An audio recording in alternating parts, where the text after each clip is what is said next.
आप देख रहे हैं डार्क फाइल्स। तो चलिए बढ़ते हैं आज की इस कहानी की ओर। ये बात साल 2009 की है। वो ईद की रात थी। चारों तरफ हंसने खेलने और गाने बजाने का माहौल था। मैं, अरबाज और रहमान, हम तीनों दोस्त घर से हल्का फुल्का खाकर निकल पड़े हैं इधर उधर घूमने के लिए। अभी हम चल ही रहे थे कि रहमान ने कहा, यार चलो कोई फिल्म देख कर आते हैं। जिस पर मैंने कहा, पर घर पर क्या बोलेंगे? जिस पर अरबाज ने कहा, अरे बोल देंगे कि दोस्त के घर पर थे। फिर मुझे भी अरबाज की ये बात ठीक लगी, लिहाजा हम तीनों नज़दीकी सिनेमा हॉल की ओर आगे बढ़ने लगे। वो रास्ता जिस पर अभी हम सिनेमा हॉल जाने के लिए आगे बढ़ रहे थे, उस पर हमारे अलावा ना तो कोई पैदल इंसान चल रहा था और ना ही वहाँ से कोई गाड़ी गुजर रही थी। जबकि अभी तो उतना वक्त भी नहीं हुआ था कि रास्ता इस तरह से खाली पड़ जाए। ऊपर से आजू बाजू जंगल होने के कारण लाइट के इंतजाम भी कुछ खास नहीं थे। खैर, हम 3 जने थे, जिस वजह से आपस में हमारी हिम्मत बंधी हुई थी। कुछ देर यूं ही चलने के बाद हम सिनेमा हॉल पहुंचे। 9 से 12 का शो बस स्टार्ट होने ही वाला था, लिहाजा हम सारे टिकट खरीदकर थिएटर में दाखिल हुए। कुछ ही देर में फिल्म शुरू हुई। फिल्म इतनी दिलचस्प थी कि हमें वक्त का पता ही नहीं चला। फिर जब फिल्म खत्म हुई तो हम तीनों थिएटर से बाहर निकले। मैंने जब निगाहें घड़ी की तरफ घुमाई तो वक्त हो रहा था 12:05 का। काफ़ी रात हो जाने की वजह से अब आसपास की सारी दुकानें भी बंद हो गई थीं, जिसके चलते रास्ता और भी वीरान लग रहा था। खैर, हमने घर की तरफ चलना शुरू किया। हालांकि हमारे साथ ही थिएटर से और भी लोग निकले थे, मगर उनमें से एक भी उस रास्ते पर नहीं चल रहा था जिस पर अभी हम चल रहे थे। उस पूरे रास्ते पर अकेले होने के कारण जाहिर सी बात है कि डर तो लगेगा ही, मगर फिर भी हम तीनों आगे बढ़े जा रहे थे।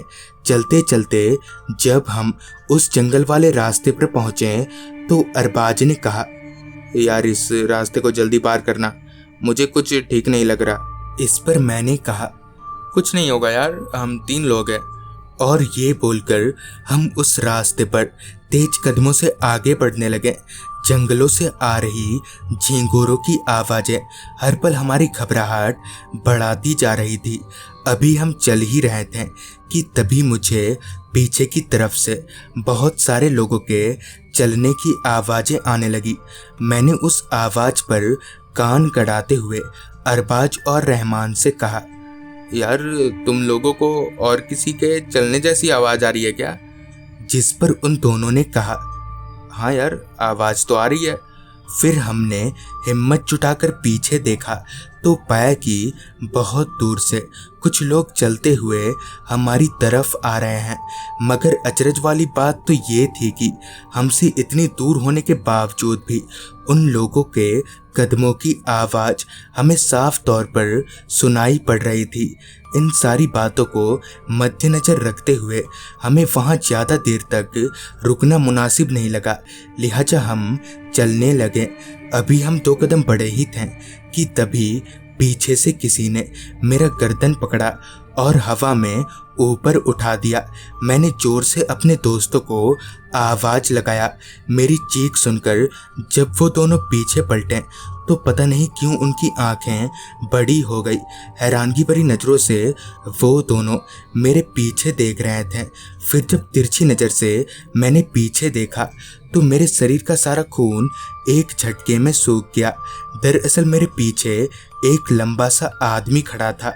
उसके माथे पर 2 सींग थे और उसकी आंखें लाल चमक रही थीं।